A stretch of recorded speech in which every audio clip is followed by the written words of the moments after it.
gars yi maa ngi leen di ziyaare bu baax a baax a baax a baax ñu ngi leen di ziyaare man ngeen partager au maximum pour ñu amal ay waxtaan ndax li ñuy wax la toujours rek li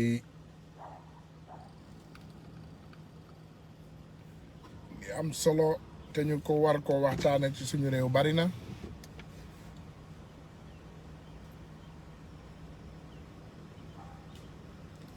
Thierno Normal Ba Thierno Normal Ba mu ne s'il vous plaît prenez-moi si vous voulez que je vous prends en live si tu as quelque chose à dire on n'a pas de problème voilà gars yi maa ngi leen di ziyaare tey nag comme toujours dañu am rek ay leeral ak ay waxtaan yu gàtt yoo xam ne dañ ko bëgg a indi incha allahu rabbi bëgg ñëpp njariñoo ko parce que je pense que Sénégal ñun ñëpp a ko bokk comme niñ koy waxee toujours te bu dara mettee kenn ci dëkk bi daanaka ñun ñëpp la metti te bu kenn amee naqar aussi ñun ñëpp ñoo am naqar waaye balaa dara damay indi rek ñaari fàttali ñaari vidéo fàttali yooyu bu ma ko tegee ba pare après ñu continuer li nga xam ne moom mooy tànku waxtaan bi parce que suñu professionnels médicaux yi ñu ngi leen di attaquer la médiocrité ne tue pas au Sénégal mi ngi ci situation sanitaire bu jaggi dayoo doomu aadama yaa ngi ñàkk seen bakkan nit ñaa ngi ci ay jafe-jafe yu tar donc suñu personnel médical bi ñu am akas néew buñ leen teralul buñ leen tuutal donc ñu ngi leen di porter plainte ak ñu ngi leen di indil ay jafe-jafe c'est des personnes assermentées il faut ngeen xam assermenté lu mu tudd mooy nit ku waat ne damay wax dëgg te yàlla rek tax damay wax dëgg ci lépp loo xam ne mooy gestion bi ngeen ma teg loo leen ma laaj dama ciy wax dëgg donc médecin bu génn di wax docteur bu génn di wax dëgg ñu koy attaqué di ko porter plainte ki di indi ay affaire njuuj njaaj je pense que loolu dafa war a arrêter seen acharnement yi dafa war a arrêter te ngeen continuer wax déjà dëgg waa réew mi continuer leen wax nit ñi dëgg voilà mais balaa may dem dama leen di tegal ñaari vidéo yooyu ça n'a rien à voir ak sujet bi mais fàttali la voilà.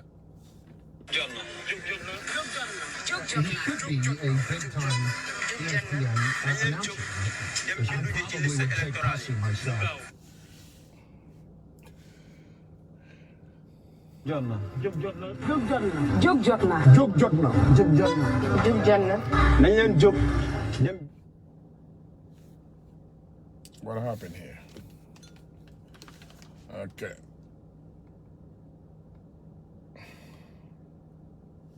jóg jot na jóg jot na jóg jot na jóg jot na jóg jot na jóg jot na nañ leen jóg dem bindu ji ci liste électorale yi. mu gaaw te ñëpp nañ dem bindu ji. ñu inscrire ci liste électorale Le 23 janvier 2022 incha allah dina fekk ma am 18 ans na ñëpp jóg bind si liste électorale yi. nañ leen jóg dem bindu ji ci liste électorale yi. nañ dem bindu ci liste électorale yi. le 23 janvier 2022 dina fekk ma am 18 ans incha allah nañu bindu ji ci liste électorale yi. taxaw dem bindu ji ci liste électorale yi. wax ngeen dëgg jóg jot na jóg ngir ñaar ñii benn bi mooy jóg ngir bindu ci képp koo xam ni amoo carte électeur ñu ngi lay ñaan liste yi ubbi nañ ko nga dem bindu ci tettal yi nag di ngeen ko gis sama page Facebook wala si partage yi nga xam ni suñu membre CATB wala membre plateforme bu mag bi nga xam teg nañ ko biir Médina ñoom nag dinañ ko partagé ngeen am tettal yi moo xam xale nga moo xam nga mag nga bu fekkee ne amoo carte rek jugal jub jot na beneen bi mooy jub jot na jub ngir lan jub suñu Médina am leneen ak ñeneen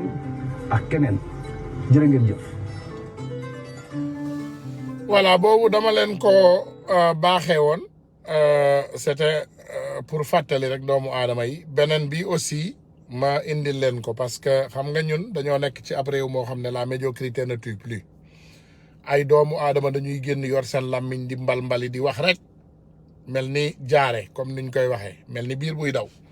waaye bu ñu leen jëlee jox leen ay ndombal tànk ñoom doomu aadama yooyu dañuy génn di wax ay waxu dof maanaam ñoom dañuy fàtte ne sax doomu aadama yaa ngi leen di déglu dañuy fàtte ne ay borom xel la ñuy waxal dañuy dem ba yaakaar na ñoom ay bàyyi ma la ñu dëkkal voilà léegi ma indi leen ci vidéo boobu. président Macky Sall ak président Idrissa Seck waruñu woon sax taxalikoo ba retrouvailles di am mais ces retrouvailles sont des retrouvailles de raison ku xam seen ànd ñoom ñaar seen parcours xam ni ñoom ñaar yàllaa leen mas a boole te fu leen yàlla mas a boole yàlla indi na xéewal yàlla indi na sutura 98 99 j'étais là ba alternance bi am 2012 ñoom ñaar ànd yàlla defal leen sutura te incha allahu rabbi seen ànd bii ñu àndaat pour liggéey Sénégal yàlla dina yokk sutura ci Sénégal Sénégal gën a jëm kanam beneen bi mooy mais ma conviction et que li ma gis yàlla dogal na maa ngi dans le gouvernement depuis 2 mois docteur xam na ci dara li ma dégg président Macky Sall di ko défendre Sénégal esprit patriotique bi mu yor même ñun on est surpris de l'élan patriotique du président Macky Sall yore nii te loolu je le dis en toute honnêteté en toute sincérité avant d'être dans le gouvernement je ne pouvais pas imaginer que le président Macky Sall était aussi patriote aussi engagé ni mu bëgg réew mi amu ci moroom man loolu yàlla may na ma dégg naa ko gis naa kon kuy sénégalais war nga gën a am yaakaar war a gën a jàpp.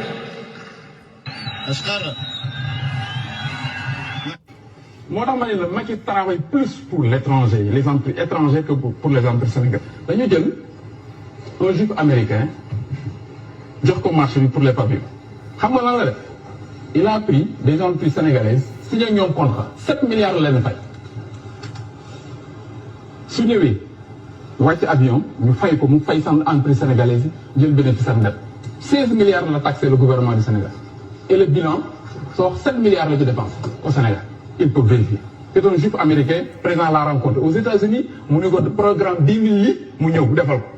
man te tout document yi am nañ ko tout le temps ñu ngi koy publier ci WhatsApp. kon moo tax ñu ni ñun par rapport ak Macky Sall li muy dem wuti xaalis su fekkee tamit sénégalais yi ñoo ci doon gis seen bopp wala ay entreprises sénégalaises ñoo koy gagné. D'accord bénéfice yi di fi des. seen taux de croissance bi ñuy wax dina fi am sens mais taux de croissance bi pas on le consomme aux États-Unis ah wala en France. tubaab yee koy lekk foofu. D'accord ndax dividende yi société di koy gagné. foofu lañ koy distribuer. mais soo ñoo ñàkk jom kenn amatu fi jom. voilà boobu tamit dama leen ko doon may rek sans commentaire de ma part je pense que li ci des yéen man ngeen ko yeggalil seen bopp. voilà léegi li nga xam ne moom moo ñu ñor tey moom moo waral waxtaan bi et je pense que sénégalais yëpp gis ci seen bopp je pense que mu metti aussi ñu bari. Je vais d'abord commencer ñaari sujet rek laa fii def benn bu nekk 15 minutes laa ciy durer wala au moins peut-être 30 voilà donc ma ñëw d'abord ci docteur bi parce que dañu nekk ci moment pandémie te docteur bi ñun ñëpp xam nañu ban façon nit la c'est une personne assermentée et véritable donc dañu bëgg ngeen déglu ko. C'est pas une personne compétente. Non, c'est pas que la santé justement le Covid. Le Covid c'est pas que la santé. Au contraire, le business même a pris le dessus.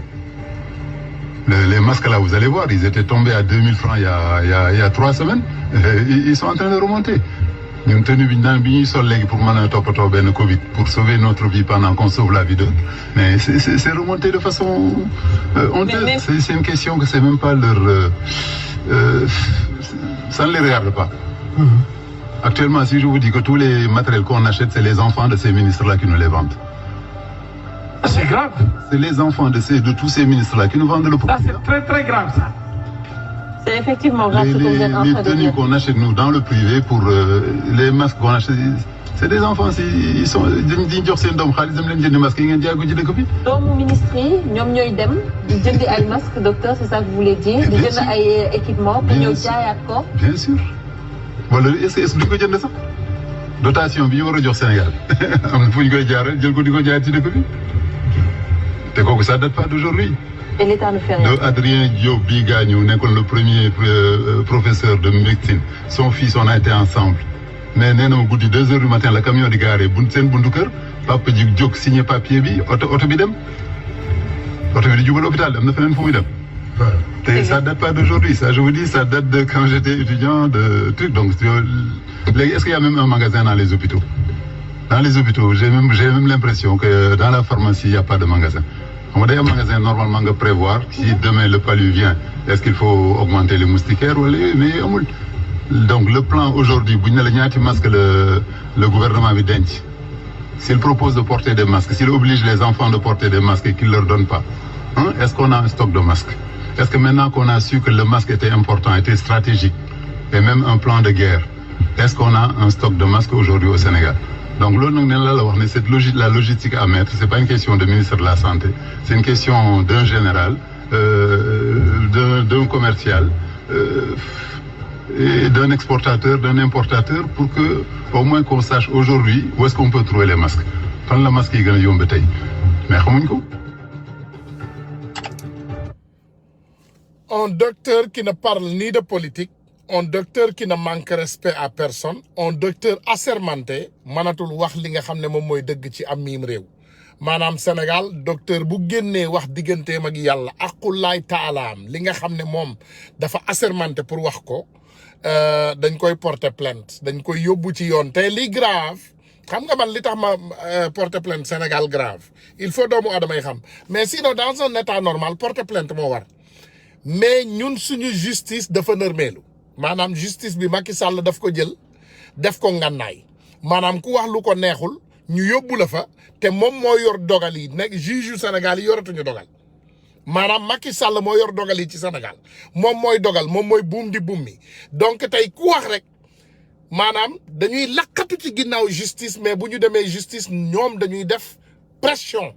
ci justice bi pour mu faagaagal doomu aadama boobu. Donc on est de tout cœur avec ce docteur bi bàyyi leen ko de bu leen ko laal de parce que y avait un vieux qui parlait des hémodialyses au Sénégal pa boobu moom laay ñëw xoolalaat leen vidéo am léegi incha allah ma indil leen ko ndax li neex ci téléphone yi day am loo xam ne danga koy mën a def voilà donc ma ñëw indil leen pa boobu ndeysaan il était énorme maanaam moom moo doon ki nga xam ne mooy paa bi doon wax noonu ci mbiru hémodialyse yi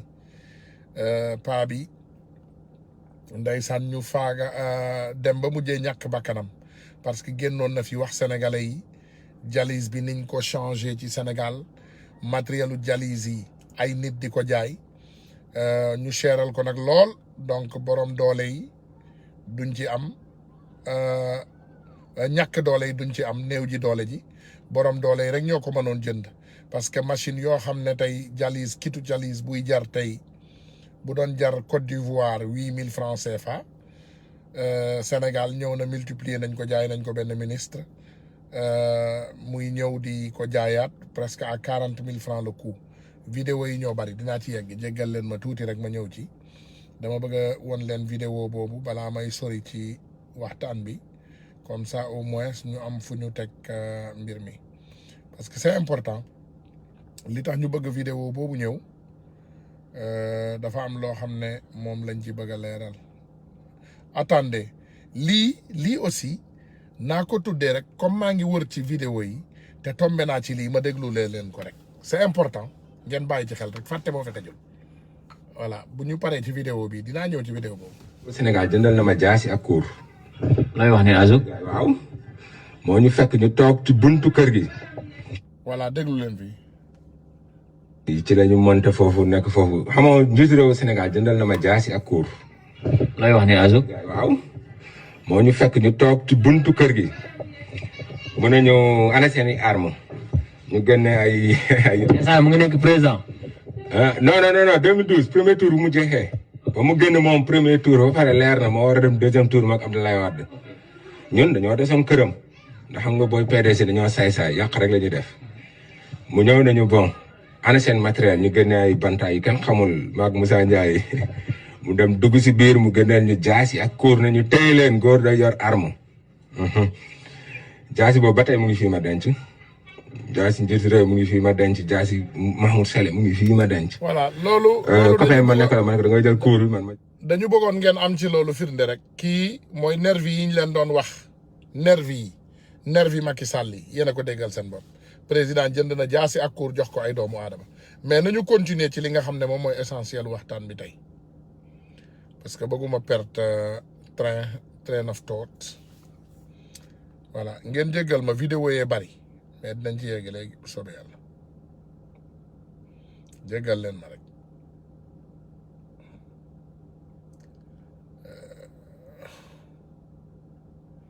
vieux bi ndeysaan vidéo yee bari jéggal leen ñu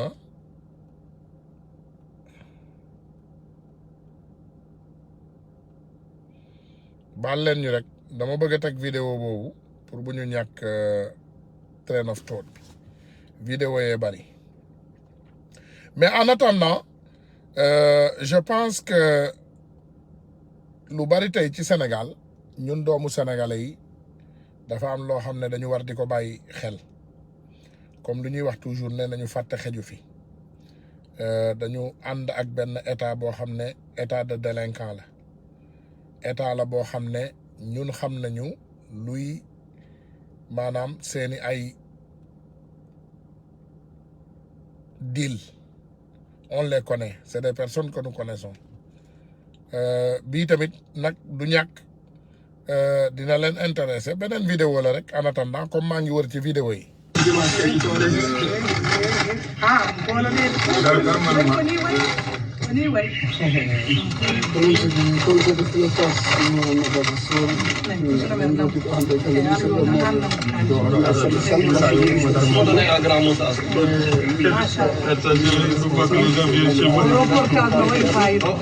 On va indiquer ton adresse. Merci. C'est le président qui a fait un don de 20 millions par le biais du 20 millions. 20 millions. Ouais, 20 millions. Monsieur le maire. Grâce par le biais du maire de Nabaïsfel, Ablaye Sall, en présence de voilà joni on jii siɓɓe amen Fouta ko waɗi ponji ɗin no taƴa léegi gis ngeen li tax pont yi di dagg Fouta nañu continuer ci waxtaan bi rek vidéo yi ñooy ñëw rek ngeen jéggal ma vidéo yaa ngi fi ñu ngi ñëw maa ngi ciy yegg léegi bu soobee yàlla incha allah parce que vidéo yi dañu bari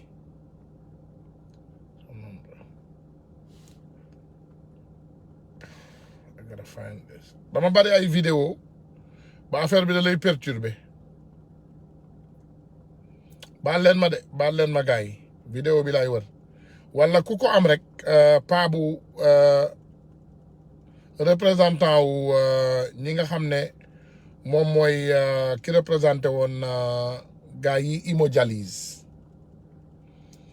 vidéo bi lay seet ngeen baal ma vidéo yee bari jéggal leen ma dama ko waroon wut avant à l'avance waaye dama def erreur ma ñëw ci waxtaan bi balaa may gis vidéo bi parce que amoon naa njott ne bu ma duggee ci vidéo yi rek dinaa ko gis waaye comme vidéo yi dañu bari donc jéggal leen ma tuuti rek jéggal leen ma may leen ma une seconde ma ñëwaat.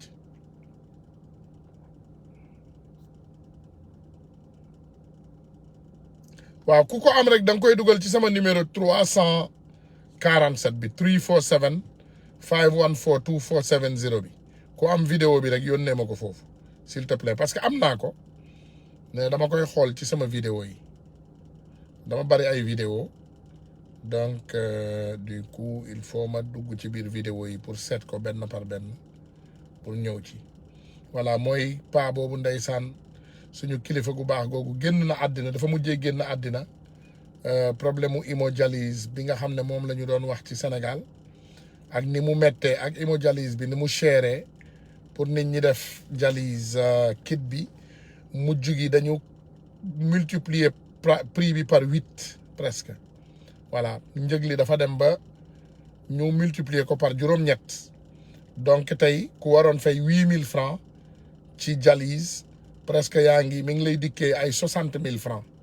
mujj gi dafa dem ba doomu aadama yi mënatuñ ko et je pense que en maintes reprises jot nañu aussi ay vidéo ay nit yu doon jooy di ñaan ndimbal ci li nga xam ne moom mooy dialyse parce que kit bi c'était extrêmement cher doomu aadama yi attanatuñ ko ba nit ñi nga xam ne ñoom ñoo doon jël dialyse bi ñu ngi doon ñàkk seeni bakkan ñu ngi doon ñàkk seen bakkan donc baal leen ma rek ma ñëw dinañ ci yegg mais vidéo yee bari vidéo yi dañu bari ils sont énormes les vidéos dama am vidéo vraiment yu bare ba xamatuñu vraiment nu ñuy def ba tomber ci vidéo yi voilà jéggal leen ma rek dama def erreur dama war a gis vidéo bi incha allah bu ma gisee vidéo bi léegi rek bu soobee yàlla ma indil leen ko du ma yàgg nag tey du ñu yàgg dañu bëgg rek wax li nga xam ne moom mooy l'essentiel ñu génn incha allah comme ça bu subaa ñu mën a joxante waat rendez-vous ñu ñëw ak doole avec force voilà baal leen ma de vidéo yi dañu bari les vidéos dans ce téléphone dañoo bari. ma ñëw ci beneen frère.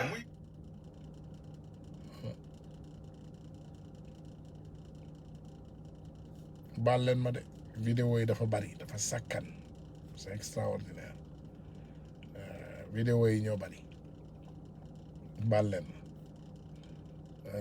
suba suñu live vendredi bi daanaka suba lañ koy am parce que suba vendredi anniversaire u bébé la donc du ma am jot xam naa pour dugg ci live bi mais suba incha allah dinaa dugg mais vidéo yee bari li ma yor ci vidéo yenn saa yi dama def erreur vidéo bi dama ko waroon yéegal comme ça bu ma ñëwee di wut vidéo bi duma ci sonn voilà donc dinañ ko gisaat j'en suis sûr que balaa conversation balaa waxtaan bi di jeex dinañu am vidéo bi te soo leen ko amee rek dugal leen ko ci sama beneen numéro bi beneen WhatsApp bi ngeen am 317 voilà 347 514 514 2470 voilà ci boobu laa bëgg ngeen dugal ko voilà mi ngi nii c'est bon. Oui, c'est pas les kits de dialyse simplement, c'est l'ensemble des intrants en hémodialyse qui sont en rupture. Mais le kit en lui-même, c'est un ensemble de médicaments et de produits que l'on utilise en hémodialyse. Le kit comprend le rein artificiel, les lignes relatives au rein artificiel, de l'acide, de la base, de l'héparine, des gants et le masque. C'est l'ensemble qui constitue le kit de dialyse. Ce kit de dialyse est acheté par un homme d'affaires sénégalais. Apparemment, il l'achète à 8 000 francs au maximum. Il le revend à son petit frère à 30 000 francs et son petit frère le vend à l'État à 40 000. L'État ivoirien achète ce kit de dialyse à 2000. C'est pour ça que l'État ivoirien peut faire la dialyse à 5000. Nous, puisque notre État achète ce kit de dialyse à 40 000, il est obligé de le revendre au centre de dialyse, et ce qui fait que la dialyse est à 65 000 francs la séance, 195 000 francs la semaine, 840 000 francs le mois. Et nous mourons parce que la dialyse est trop chère. Le kit de dialyse et l'ensemble des centres de dialyse font valoir leurs besoins en kit de dialyse à la pharmacie nationale d'approvisionnement. Au Sénégal, nous sommes 20 000 insuffisants rénaux devant aller en hémodialyse. L'État ne s'occupe que de 1000 personnes.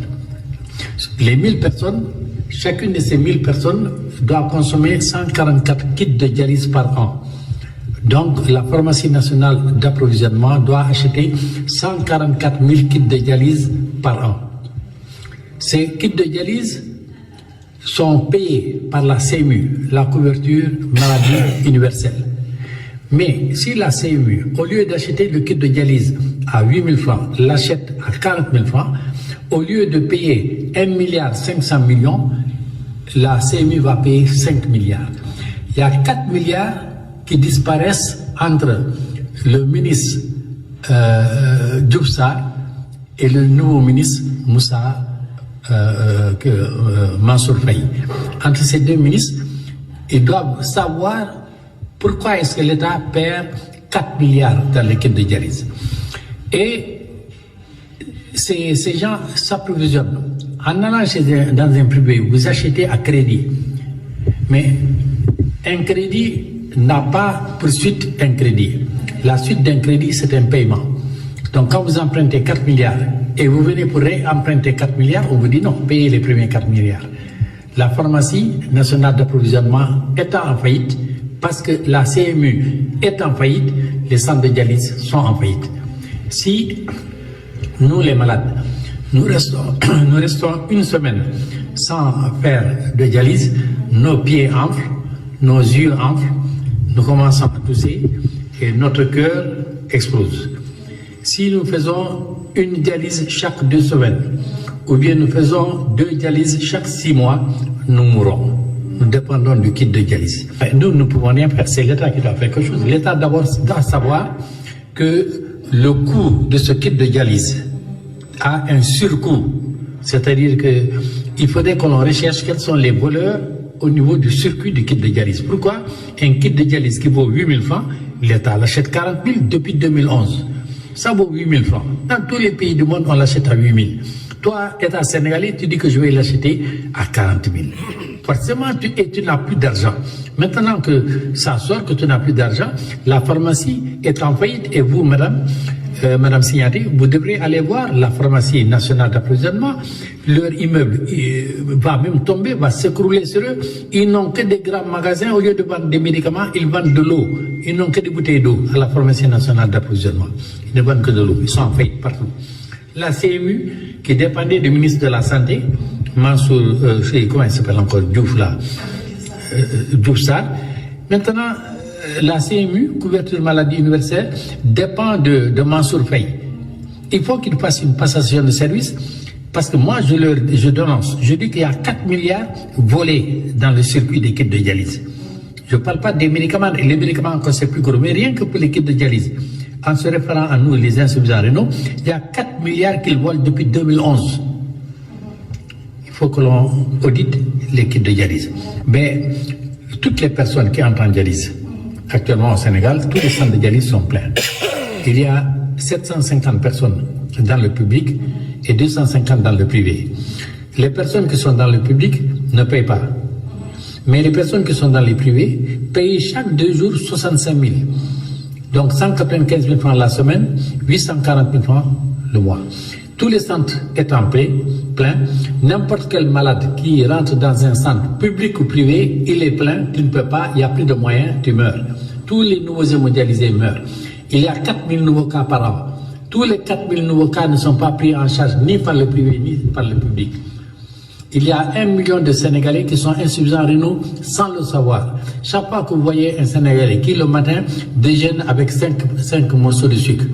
À midi, il mange avec un tchéboudjen bourré d'huile. Le soir, il va dans une dibiterie manger beaucoup de viande et il prend cette boisson gazeuse noire, il alourdit son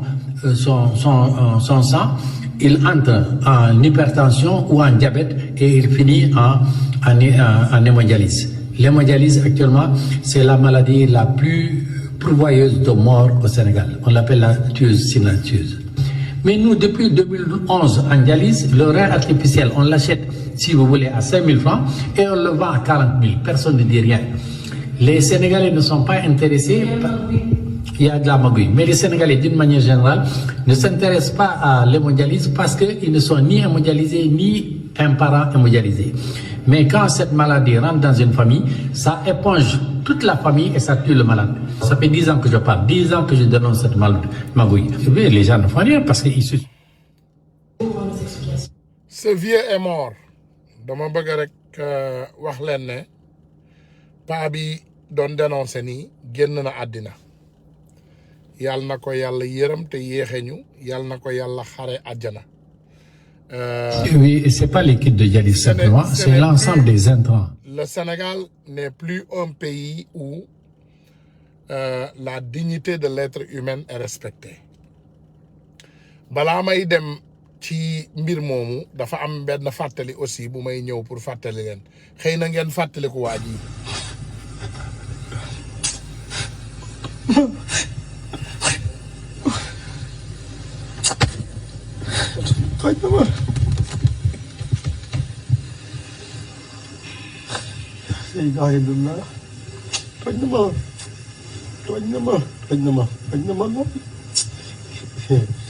billahi mu ko baal billahi wallahi taala li ma def mu ko baal. Voilà, ça c'est sans commentaire aussi.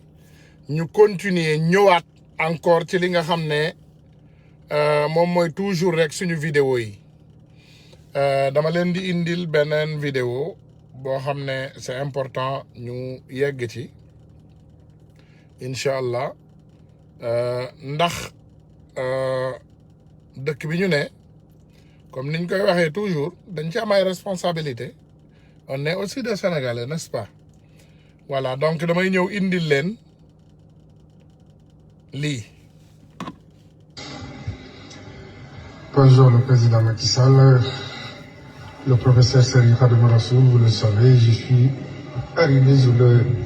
territoire sénégalais depuis le 13 et j'ai commencé à me faire voir parce que j'étais à Touba. Le 18 dans l'émission de Dakar, 2 jours après. Je suis là sur un lit d'hôpital dans le Djambo. Vous le savez aussi bien que moi que j'avais les moyens d'aller dans les plus grandes cliniques du Sénégal. Mais j'ai pris l'option de vivre la même galère que mes frères sénégalais. Et là, je vous dis, mais honnêtement, la démocratie sanitaire du Sénégal, si on veut vous faire croire que les choses fonctionnent, je vous invite à venir voir votre frère hospitalier. Il est dans l'examen. Vous avez vu ma carte où dans le monde entier, je peux être soigné gratuitement. Ma carte vitale est là, dans les plus grandes cliniques du monde. Mais quand je suis arrivé au Sénégal et que j'ai été victime du Covid, malgré mes 2 vaccins Pfizer, j'ai été foudroyé par le virus ici au Sénégal. 25% de mes poumons sont affectés, donc des caillots de sang, une situation morbide, j'ai failli mourir. Grâce à Dieu, je tiens la route, grâce à Dieu. Et pour arriver à là, ce n'est pas gratuit. Les gens disent des fausses informations. J'ai dépensé beaucoup d'argent pour pouvoir arriver à avoir un lit dans votre hôpital, le Médal Djambo. Et le jour que vous êtes venu ici, on ne vous a pas montré les bons endroits. On vous a dévié, on vous a caché la réalité morbide, mortifère avec l'hôpital. Nous sommes à plus de 20 morts par jour. Rien que ce matin dans mon couloir, il y a eu 5 morts. Et tous les jours, c'est comme ça. Les gens, ils crient. Mais moi, au début, je faisais partie des gens qui criaient parce que les caillots de sang, on a du mal à les sortir. Donc la situation des Covidiens au Sénégal est catastrophique. Et que je vous donne un exemple qui va vous choquer. Depuis 5 jours dans l'hôpital, on n'a pas d'eau. Coupure d'eau totale. On ne peut pas continuer à faire notre situation. Donc, allez que soit bas. Voilà, defe naa bii tamit yéen a ko déggal seen bopp. Donc je veux seulement que vous me dites une fois encore quelle est la différence de ce que quelqu'un qui est hospitalisé à l'hôpital avec le coronavirus et le président de l'association des hémodialyses au Sénégal a dit qui est aussi mort ak ki nga xam ne moom mooy docteur Niang li mu wax ngeen ma tegal leen docteur Niang pour c'est pas une personne compétente. Non, c'est pas que la santé justement le Covid. Le Covid c'est pas que la santé. Au contraire, le business même a pris le dessus. Les masques là, vous allez voir, ils étaient tombés à 2000 francs il y a 3 semaines. Ils sont en train de remonter. Ñun tenue bi ñuy sol léegi pour mën a toppatoo benn Covid pour sauver notre vie pendant qu'on sauve la vie d'autres. Mais c'est remonté de façon honteuse. C'est une question que c'est même pas leur ça ne les regarde pas. Actuellement, si je vous dis que tous les matériels qu'on achète, c'est les enfants de ces ministres-là qui nous les vendent. C'est grave. C'est les enfants de tous ces ministres-là qui nous vendent le produit. C'est très très grave ça.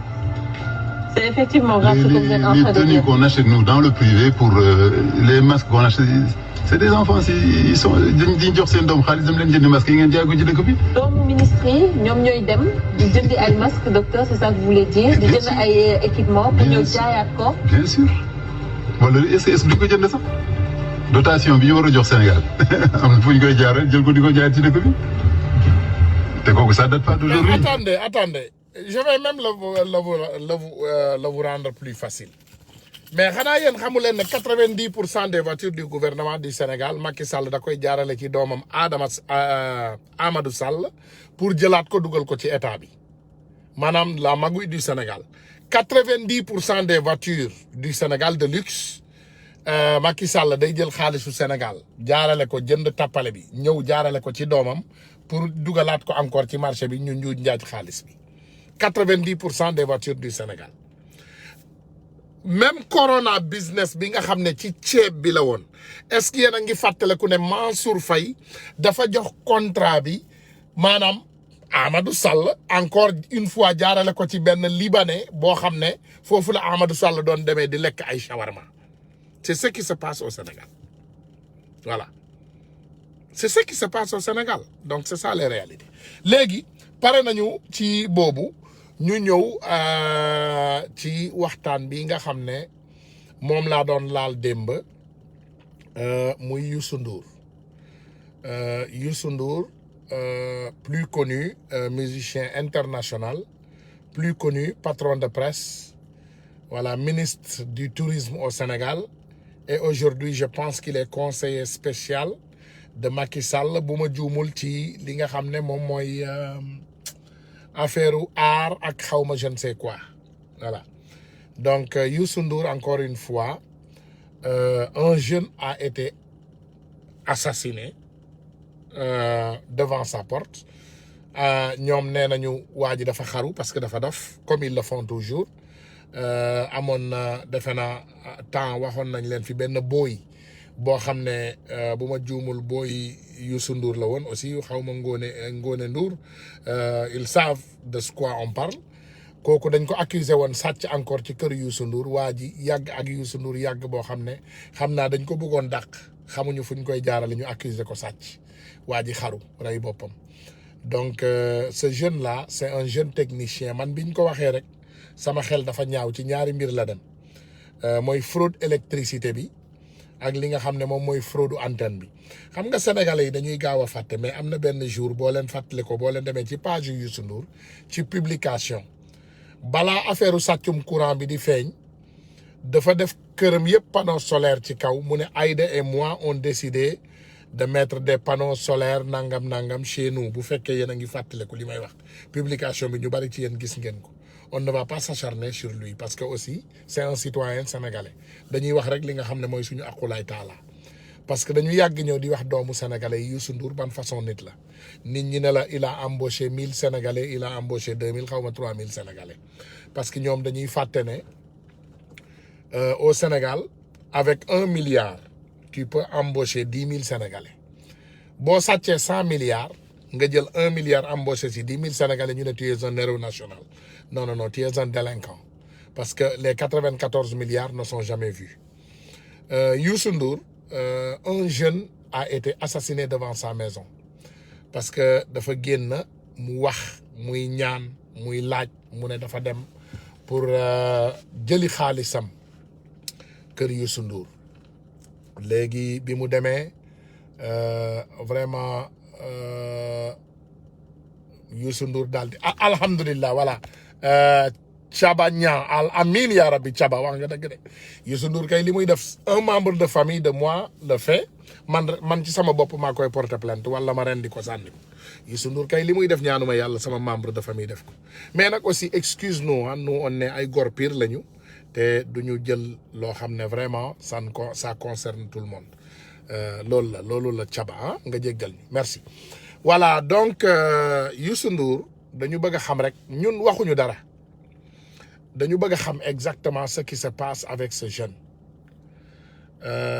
parce que vidéo yaa ngi fii te du ñun ñoo ko def dinañ leen indil vidéo témoignage yu parent wu jeune bi ak ay dëkkandoom ak ñeneen voilà. daal l'essentiel heure boo waxee ñoom mu ne Youssou Ndour daf ma yor xaalis ñun kenn xamul soo ko waxee mën na ko yow benn jour ma woo ko mën na ko am laay ba ñu wax lu ci dëgg bi wax ñu wax lu ci nekk mu ne ma affaire góor la ba pare réseau la yoroon mu jaay ko temps yii même pas ay 2 ans 3 ans la commencé wax 1 an 2 ans 2 ans ak poussière la commencé wax affaire Youssou Ndour moo ma yoreel xaalis ma xaw ma lan moom technicien la en même temps réseau la yoroon waaw réseau câble waa Grand Médine ñëpp xam nañ ko waa Parcelles yëpp xam nañ ko bàyyi ma jaay réseau bi parce que amatuma jot ma bàyyi booy yi nekk ci booy yi mu yoroon parce que couvrir na lu mu 10 booy yi nga xam ne fin de mois bu jot mu fay leen kooku def dina ko def doful jinne jàpp ko ay jabaram a ngi nii ak ay doomam ñaari jabar doful jinne jàpp ko ku doful jinne jàpp ko te gis na barki Cheikh al Khalifa Malick Sy yàlla dina àtte dëgg ak fen voilà dinaa leen indil aussi li nga xam ne moom mooy un peu graphique mais vrai ma indil leen vidéo bi nga xam ne vraiment waa ji mi ngi waa Dakar Buzz ñoo demoon këram du ma indi vidéo bi nga xam ne moom la gaañoo moom lañ ko gaañee wala moom la ñu ne ñoom nee nañu dafa xaru xaw ma nit kuy jógee këram di dem fayeeku borom kër Youssou Ndour xaw ma kooku lu muy xaru waaye dinaa leen indil vidéo Dakar Buzz moo def lii te ñu ngi leen di remercier nag waa Dakar Buzz ñu ngi leen di remercier bu baax a baax ci seen liggéey parce que démb dañu laaj pour ñu wax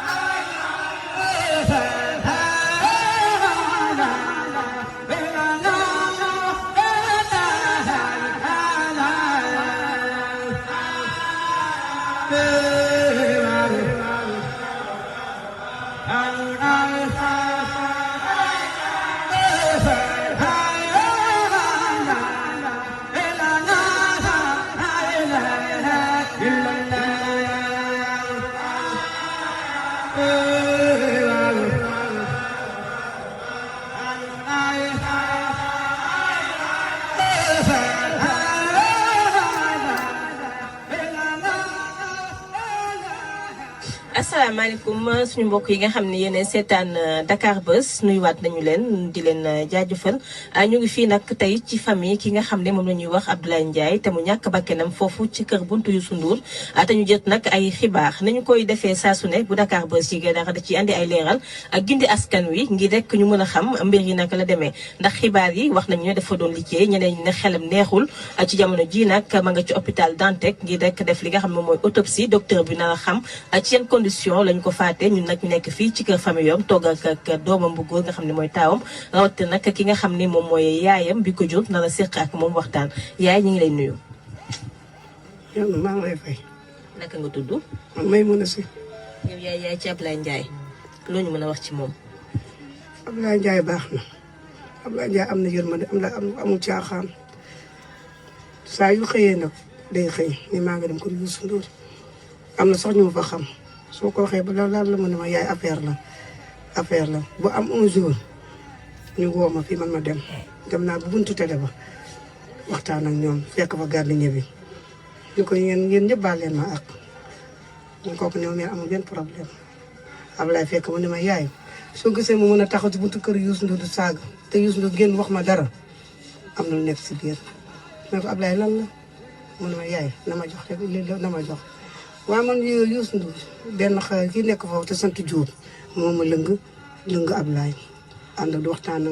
ak moom bu ñu génn ma jël taxi indi ko moo ko indee ma ne ko Ablaye toogal léegi bu ne Youssou Ndour man bàyyi dinaa dem ma def pexe delluwaat foofu dem pexe gis gardien bi maa bëgg ngeen jàppale ma Ablaye Ndiaye ma ngi fay ñëw rek du wax ne duñ ko yore xaalis te damaa bëgg ngeen jàppale ma bu nekku de sax Youssou Ndour xanaa xaj sax bu taxee sa buntu kër du yuuxu wow sax xanaa war ngaa génn xool ko bu ne dafa kii sax mu génn ko lan la problème ban nga am mu am yërmande wante boobu léegi dara lii de baax na. Ablaye ba muy mujjee dem foofu yéen ñaar gisante ngeen. gisante na fii la ne bu guddi mu reer naan café mu ne ma yaay maa nga dem te ñëw léegi dafa am rendez-vous ma am foofu maa nga dem te ñëw. dafa nekkoon nit ku violent wala nit koo xam dafay histoire ak yooyu. déedéet du violent bañu sa kër gi bu ñuy rayante sax day génn nekkul benn violent. ci yenn xibaar yi nga xam ne jot nañ ko dañu wax ne àndu woon ak xelam est-ce que loolu yow mi nekk yaayam yaa ngi koy dëggal. gisuma ko de ànd na xelam te waaw tàng bi moom soo gisee mu tàng bu ñëwee fii moom du wax dara waaye soo gisee bu demee foofu rek mën na yaay man bu moom ñoom du ñu am seen teraanga ñu war maa jàppale te jàppale ñu ma waaw loolu la may wax. nekk dafa àndoon ak xelam moom wala. àndoon na xelam de. mosul am ay problème ci bopp beeg yooyu. ci bopp bi gisuma ko de. am na soxna ak yooyu wala. am na ñaari soxna ak juróom amoon na ñaari soxna ñoom ñëpp ñoo ngi ne si kër gi waaw kenn ki benn doom la amante moom mu jigéen kenn ki juróomi doom ñoo ngi ne kii moo topp si taw bi dafa gaañ kii moo si topp waaw parcelle la nekkoon 26 la nekkoon yoroon ko ay canal réseau yëpp moo ko yoroon moom ak ñoom ma kii ñooy nekk du liggéey mu ñëw doon xëy di liggéey comme tous les jours. comme tous les jours dafa jëg jaay canal bi rek toog xaw ma nag lan la.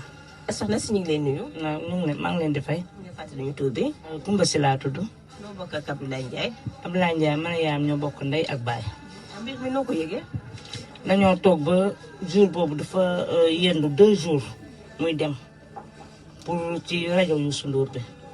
suñ ne ko Abdoulaye Ndiaye loo fay def mun ma Youssou moo ma yoral xaalis jour boobu ma toog nii di yor nii sama portable ba ci yàgg ma gis benn nit bu ñu muur ma ne ko kii xaaral ma woo Abdoulaye Ndiaye ma woo ko mu sonné décroché ma ne ko Abdoulaye ñu ngi lay xaar ñëwal démb fanaan si woo mu ne ma tonet dama nekk ci affaire bu ma toppal Youssou Ndour du ma fay sama xaalis ma ne ko waa boog ñëwal mu ne dinaa ñëw mu toog ba ay 19 heures mu ñëw ba mu ñëwee tase man ci bunt bi ma ne ko waa duggal mu dugg ma ne ko foo nekkoon mu ne ma Youssou Ndour moo ma yoral xaalis parce que ñoom dañ ma liggéeyloo ba pare te fayuñu ma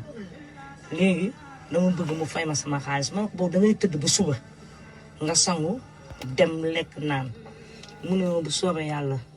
damay delluwaat nii mu guddi sinon bu ma ko gisul tey daf may ratewaat ma ne ko lekkal. baayu Babacar bàyyi leen caaxaan yi voilà donc waa ji jusqu'aux preuves du contraire ñun gëmuñu ne dafa xaru ñun dañu bëgg a dégg dëgg bi dañu bëgg a xam exactement ce qui s'est passé voilà donc dañu bëgg a déglu xam li nga xam ne moom moo dal waa ji ñu wax ko àdduna bi te muy dëgg te ñuy remercier encore Dakar Buzz ma teg vidéo bi rek ñu continuer. nga naan nga tëdd mu ne ma may la damay naan café rek mu naan café ñuy waxtaan bay ree foo ree ndeysaan ma tëdd dem tëdd sama néeg ma toog ba ay minuit rek sama xel bi yëpp ñaaw mu jóg rek laajte ñu ne ma dem na ma ne ko pour na ngeen bàyyi ko mu dem bu demee day discuter ak ñoom te bu amee ñoom problème rek mun na ko chaque jour bu demee di xuloo foofu baaxul bu yàggee dañ naan ko wérul sax léegi nag mu ñëw moom ma ñëw yee grand frère mu ne ma man xam nga Ablaye buy bëgg a dem kenn mënu ci dara mu dem ma toog ba minuit 1h rek ma sonné mu kar mu nekk en l'air noonu ma ne ko nag am na lu xew mu tëddaat nag ci fajar di rek yaayam moo ma yeesi këng mu ne ma waaw mu ne ma Ablaye Ndiaye dee na Ablaye Ndiaye dee na nan la mën a deewee non deewee rek ma ubbi sama bunt ba mu ubbee fekk xale yu góor yi mu ne ma xale yu góor yi xoolal xale yu góor yi kenn nekku fii ci biir kër gi il paraît que xale yu góor yi heure boobu yëg nañ ko ay 2h 3h yëg nañ ko ñoom ñu daw pour xoole lan la xool ma xool néeg yëpp gis xale yu góor ubbi néeg bi mais gisuma fa xale yu góor yi sama benn doom bu góor rek laa seet mu tëdd ci kaw lal bi ma woo sama doom bu góor bi ma ne ko vieux foo nekk nii mu ne ma maa ngi nii di ñëw ma ne ko foo leen demoon mu ne ma xanaa xamoo Ablaye Ndiaye dee na ma ne ko dee wala ñu ko loolu la ñu xam ay 4h30 ma jóge fi jël taxi di dem ñu ne ñu te seto yëpp dafa fees dañ ko dénkaane ci benn hôpital bu nekk fii kii Mamadou Diop le lendemain dinañ wax kii ambulance bi dina ko ñëw jël c'est parce que morgue yëpp dafa fees. li ñuy wax ne xelam neexul woon est-ce que yaa ngi koy dégg réew mi dëkkoon ak moom. Ablaye Ndiaye moo gën a wér képp kuy wér yàlla lay waxal sama bàmmeel laa taxaw Ablaye Ndiaye du violent dafa wér képp te li may wax ni dugal biir Grand Médine musul def benn loo xam ne nit da ko ciy xeeb réseau la yoroon jaay na réseau bi xaw ma nu mu def ba jaay réseau bi te yàlla may na ko loo xam ne bés bu xoolee machine lu fa paan mu ne la lii moo paan donc antenne sax da koy defar antenne yi ngay seen nii yëpp da koy defar aay na aayet boo xam ne ni moo tax ba mu waxee ne ñu suñu moo fa yoral xaalis war naa koo mën a gëm voilà parce que ñoom bu ñu la gisee nii nga aay ci yooyu dañ lay nax ne la kaa ñu dem pour nga ñu defal ñu nangam ak nangam lii lañ lay fay. boobu ak léegi mu ngi bëgg yàgg tudd nañ ci Youssou Ndour xam nañu nu mel ci dëkk bi est-ce que am na ku jógee ci famille wam wala ku jógee ci TFM woo leen téléphone wala masawu leen. non gisaguñu kenn franchement gisaguñu kenn waaye ñu ne dañ affaire bi dañ koy topp ba mu jeex tàkk duñ ñu rayal suñu doom ba pare ñu ne ñu dof la. parce que ne soxna si dafa jam boppam paaka loolu tam est-ce que gëm ngeen. loolu mën na nekk nit koo xam ne mu ànd ak xelam nit dina jow boo jamee sa bopp dinañ la wan paaka bi. ou bien ñu wan la ki waaye ki jam boppam toujours day boo gisee ku jam boppam wala ku xaru danga koy gis toujours moom mooy bëgg sax dekkale boppam waaye moom daf ne leen may leen ma jóg ku jam boppam ana paaka bi ko jam te tam vidéo bi dañ koo coupé ku xam affaire bi dañ ko coupé dafa am yoo xam ne séance yoo xam ne wanewuñu ko dañoo waroon wane du début jusqu'à la fin ñu ne duñu ay dof coupé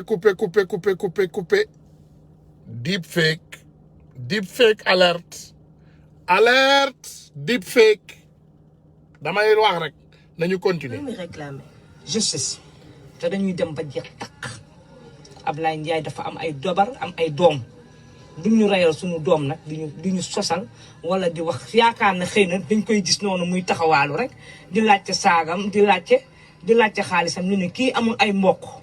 amul fenn fu mu wéeru buñ ko reyee dara du ci féete. déedéet dootul du demee noonu dinañ ko régler ak ñoom lu ñu yoon may rek ñu xam ne noonu la waaye Ablaye Ndiaye moom bu soobee yàlla dina xam ne bàyyi na fi ay nit ñu mot a ñu mot a bàyyi na fi ay nit ñu mot waaw. ok jërëjëf waay. papa ñu ngi lay nuyu. waaw maa ngi lay fay. nga tudd. Adama Ba. nan nga bokk ak Abdoulaye Ndiaye. sama sët la. loo mën a wax ci mbir mi ak naka nga ko yëgee. waaw li ma mën a wax ci moom dafa bëri xale bu yaru la. xale bu baax la xale bu bugg mbokkam xamewuñ ko benn caaxaan tey yaru buggi boppam ak liggéeyam li ñu wax ci moom nag intellectuel la parce que machine yàlla da ko cee may lu mu ci soxla def ko man na xaw ma télé Youssou Ndour xaw ma fu dul télé Youssou Ndour mais xam naa ne ku aay la ci machine te ku bugg mbokkam lay ku ah fréquence yi maa waa ji ah du saaga du les signaux les fréquences maamam la il est très fort en technologie voilà. mu ne ma danaa la seeti man Kër Mbaye Fall laa dëkk dinaa la seeti ma ne ko incha allah mais xamuñ ko benn caaxaan ku yaru la mu ngi ñaari jabaram ak njabootam xaw ma nag nu mu demee mais daa xam naa ku teey la ku yaru la ku baax la te bugg na njabootam te bugg na yaayam bugg na ay bokkam ñëpp la bugg ke fii moom Grand Médine kenn xamu ko problème mu caaxaan du dox ci caaxaan du defu caaxaan loolu daal xam naa ko ci moom waaw loolu laa ci amul lu may wax masala ku tantam bu wax léegi ne famille bi nañ ko topp ba mu sës li ñu réclamé mooy justice ndax yooyu kàddu yaa ngi ci waaw parce que nit tam wax dëgg yàlla duñ xëy ne sa doom dee na rek nga bàyyi dee na rek jam nañ ko dafa nga xamuñ ko doom moom defu nit njaay la dara manqué wul ci moom kon buñ xëy rek ñu ne ñu jam na boppam paaka dee na rek ñu bàyyi noonu loolu tam day yomb loolu amul il faut ñu dox lu ci yoon may ñu xam ne loolu la ñu yoon na may mais nag jam na boppam dee na rek. yoon moo amul yoon amul. waaw man d'accord naa ci li ñu wax nangu àndu naa ci man maamam la. ah nuyu nañ la. ah fay naa la soxna si. naka nga tudd. Kiné Ndiaye. loo bokk ak Ablaye Ndiaye. Ablaye Ndiaye sama rakk la. ñu mën a wax ci yëf yi ni bu ko yëgee ak jamono ji lan nga yëg. metti fukki yoon man en personne daf ma metti te li foog naa lii ko mettiwul doo sax nit Ablaye Ndiaye barki Cheikh Khadim laa lay waatal nit ku baax la ku am yërmande ci yaayam bi am yërmande ci ay mbokkam ay rakkam amul ku lekkul alalam mu nekk na xale bu teel a sotti yàlla joxul ko teraanga yàlla may ko nag moom xam luy machine avion sax soo ko jëloon toj ko jox ko Ablaye Ndiaye mu defaraat ko yàlla da ko may loolu mbiru yàlla te jàng ko Ablaye Ndiaye jàngoo sa école waaye day bind français nu mu ko neexee kon kooku am na lu ko yàlla may kon nag xale bu am avenir la waaye nag lii am ñaaw na. gars yi maa ngi jégalu asalaamaaleykum yaa ngi en direct da nga bëgg a participer allo allo da nga bëgg a participer non vas-y non dindi naa direct bi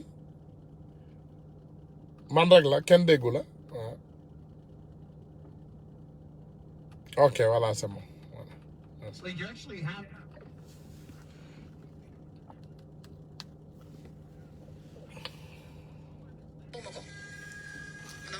nekkuma fi woon dama voyage woon.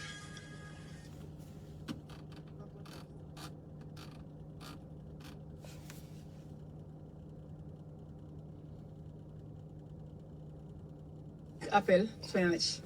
jël ma parce que amul tur man fajar ma jël téléphone bi amul tur ma jéggi sama rakk bi tudd Mémé mu ngi dëkk Kër Massar woo ma téléphone ma décroché ne ko Mémé ça va rek mu ne ma nii jox ma Famata ma ne ko Famata dégg ma tiit ma ne ko loolu doy Famata ndax xew kii Ablaye ma ne ko Ablaye Ndiaye lan mu ne wéy sab rek ne non garaaw ma ne ko noonu wax ma lu xew mu ne Ablaye Ndiaye dafa gaañu ma ne Allah akbar mooy dama Allah akbar waa kër googu yëpp jóg ma ne ko Ablaye Ndiaye te mu ne ma Ablaye Ndiaye nee dafa rey boppam buntu kër Youssou Ndour ma ne ko lan ngay ma ne ko nii xaaral envoyé ma kii ma xool parce que dama tiit mu ma woon sax gis vidéo bi mu capturé vidéo bi envoyé ma xool may jooy nag mu metti ma parce que dafa nekk lu metti xale bu ndaw am avenir toog ki doon filmé sama laa njëkk a balaame xamal ko dara nee na bëgg Youssou Ndour jar na def lii non kooku bëggul musicien bay bëgg Youssou Ndour kooku liggéeyam la gëm waaye bëggul Youssou Ndour yu bëgg ay musicien lan bëggul lu tax muy bëgg Youssou Ndour mu war a bëgg ay sëriñ kooku juddi lay def set nag foo gis day set julli jàppam la xam taay sëriñ Touba kon kooku sëriñ Touba lay bëgg waaye du Youssou Ndour li mu sekk ak Youssou Ndour nag bay topp Youssou Ndour chaque jour naan nii na ko jox xaas yàlla moo xam xaw ma parce que fii tam kenn xamul yàlla rek moo xam waaye yàgg na wax ne Youssou Ndour da ko amee xaalis waaye nag xaw ma c'est un technicien le gars c'est un expert en technique. à chaque fois da koy wax dafay dem nag tout le temps ci télé bi ñu bëri xam nañ ko côté boobu chaque jour moo ngi almadi waaye foog li ma gën a métti nag ci fee bi dafa doon lan sa xaj sax su deewee sa buntu kër xaj di nga génn xool ko waaye génnul sax ñu xool kenn xoolul Ablaye Ndiaye lan moo ko rey gisuma benn télé bu ko teg gisuma benn image bu ko teg fii ku dee teg nañu si télé bi. benn télé nag borom télé yéen lay waxal benn télé tegu.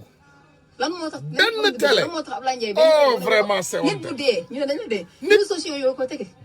yéen ñeneen dernier so télé ñoo jiitu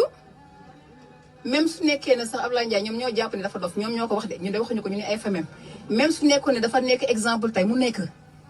xaj bu nekk sa bunt kër di mbow di mbow di mbow jëlal ndox jox ko jënd gën maa li bari yàpp jox ko mu lekk astumaak nit boo xam ne danaan diw lii nga woo ko ne ko waxtaan ak moom su nekkoon Balla Gaye da koy woo naxtaan su nekkoon Wally Seck da koy woo wax naa naxtaan parce que xol boobu dañ ko yor ay nit lañ nañ delloo si xel yi delloo ko xam ne ñëpp dañuy dee. Ablaye Ndiaye nag su nekkee ne yaayam ji liggéeyam fayal na ko lii dina leer même su leerul fii ba Seexu Xadim dina leeri feneen mun na lëndëm nag de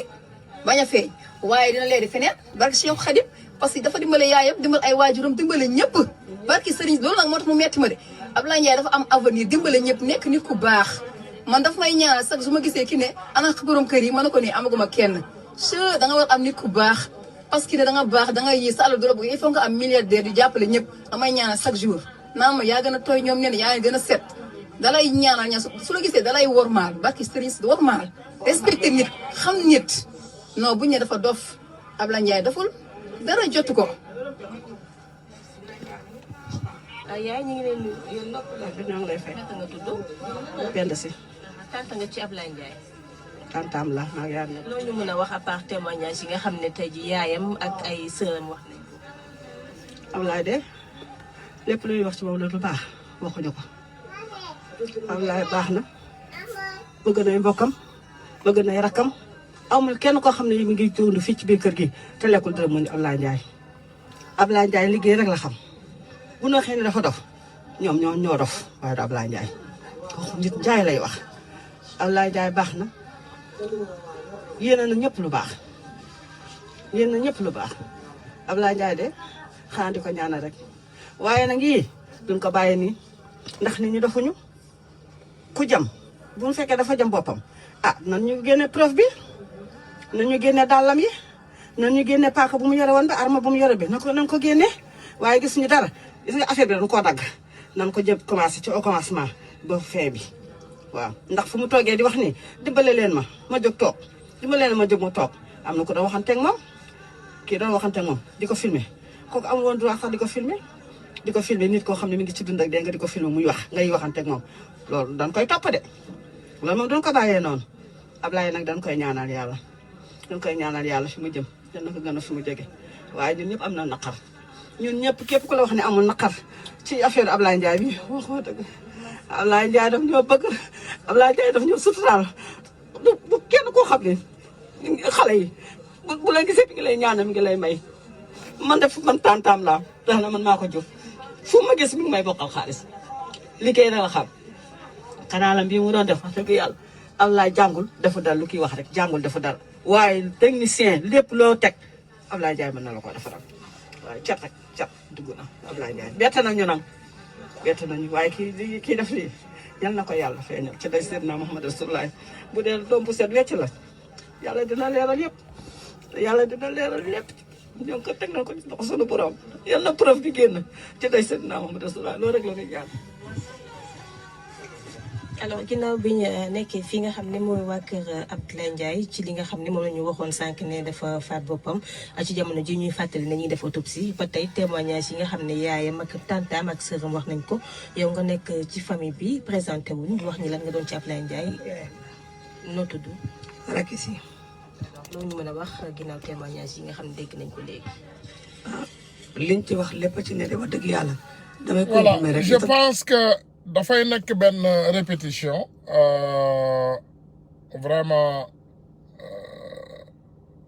teg nañu lépp li nga xam ne famille bi wax nañ ko ci moom Ablaye Ndiaye est décédé devant la maison de Youssou Ndour naa wax rek toujours comme nit je pense que nous tous nous savons qu'il y a quelque chose qui est louche mais nañu joxe présomption d'innocence mënumaa toog fii tey ma ne la Youssou Ndour moo ko rey ndax sama aqula ak taala xaw ma lan mooy dëgg mais télé Sénégal yi nanguwuñ cee wax Dakar Buzz rek vraiment macha allah gàcce ngalaama def ngeen liggéey bu extraordinaire maa ngi leen ci jaajëfal nag te ñu ngi leen di suivre nag aussi di leen topp ci liggéey bu rafet bi ngeen di def Sénégal ndax vraiment mënuloo nekk ci ab réew nga tuddee sa bopp média te doo def dara lu méngoo ak wax dëgg ak wan askan wi liy dëgg donc Dakar Buzz ñu ngi lay jaajëfal ma jéggalu rek comme ni ma leen koy waxee te nga lekk Youssou Ndour ndax sénégalais yi am jàmm waaw non mënumaa lekk Youssou Ndour du ma lekk nit Makhtar GFM nee na te maa lekk Youssou Ndour du ma ko lekk déedéet du ñu lekk nit li ñuy def rek dañu bëgg pour mbir mi leer bu doon Tunkara dañu bëgg mu leer bu doon Ablaye Diop dañu bëgg mu leer bu doon Massamba Ndiaye dañu bëgg mu leer bu doon El Hadj Ndiaye dañuy bëgg mu leer Youssou Ndour n'est pas un n'importe qui au Sénégal c'est une personnalité comme ni ngeen koy waxee toujours nañu ne sax c'est le plus grand artiste de l'histoire du Sénégal xaw ma lan mooy xew jëm kanam waaye nañ ko may loolu artiste bi gën a mag la ci histoire du Sénégal mais il est aussi mêlé dans beaucoup de manigances au Sénégal ndax wax dëgg yàlla Sénégal dafa nekk réew moo xam ne doomu aadama yi dañu bëggul rek kuy wax dëgg waaye Youssou Ndour ku ko xam-xam na ne dafa bokk ci njuuj njaaj ju bari ci Sénégal te Sénégal nag ñun ñëpp a ko bokk donc ñun ñëpp dinañ ci wax donc ñu bëgg rek vraiment ngeen wax ñu exactement lan moo xew ci Youssou Ndour voilà donc vraiment dañu bëgg ñu xam lan moo xew lan moo dal doomu jàmbur bi ci buntu kër Youssou Ndour la ñàkkee bakkanam te Youssou Ndour n'est pas un n'importe qui dans ce pays li ñu sonal nag mooy il est mêlé avec notre gouvernement jaxasoo na ak gouvernement wu Macky Sall te gouvernement wu Macky Sall benn gouvernement wu mafia la ak manipulation ak sax jël bakkanu doomu aadama te qui s'assemble se ressemble defe naa loolu tubaab moo ko wax donc dañu bëgg a xam exactement lan moo xew ñoom Abba no stress suñu xarit yu baax yooyu Abba waa TFM waxtaan leen ak seen grand comme ça mu dem mu leeral mbir mi parce que kii doomu jàmbur la kii la vie de Birane Ndour n'est pas plus valable que la vie de ce Sénégalais voilà donc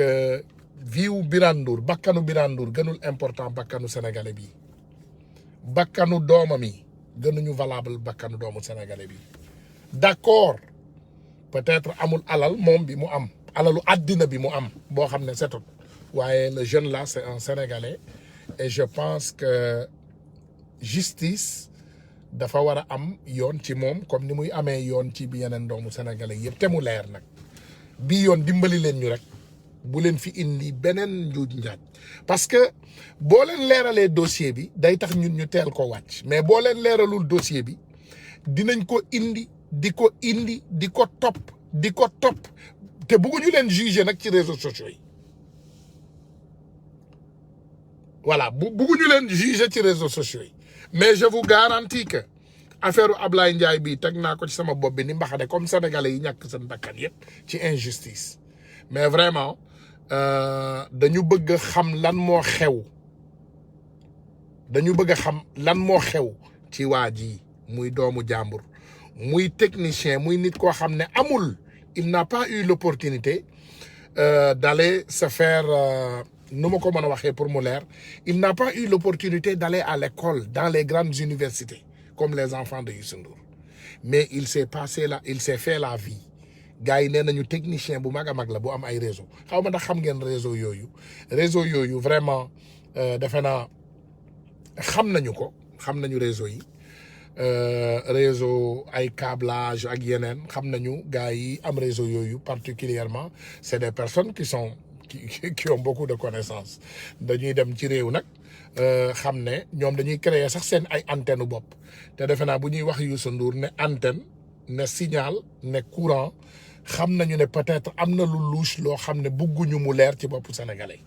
ñoom ñoo yor télé yi nag waaye télé ci poche aussi am na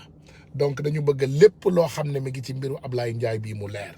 te docteur Niang ngeen bàyyi ko tranquille mu faj Covid parce que Covid am na maanaam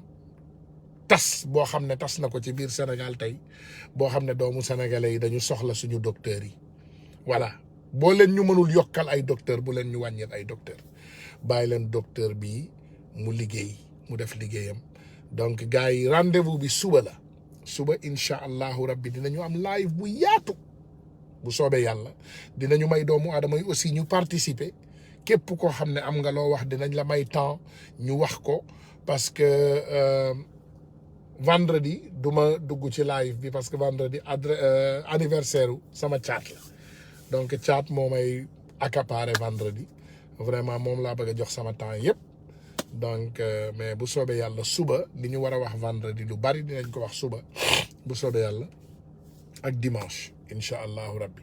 donc gars yi fii la ñu bëggoon mbir mi yem tey ngeen partagé ko ngeen fexe mu yegg fi mu war a yegg Youssou Ndour moom mi ngi seetaan dafa am faux profil mi ngi seetaan lépp li ngeen di wax nii mi ngi koy dégg donc vraiment merci à tout le monde wa asalaamualeykum wa rahmatullahi wa barakaatu.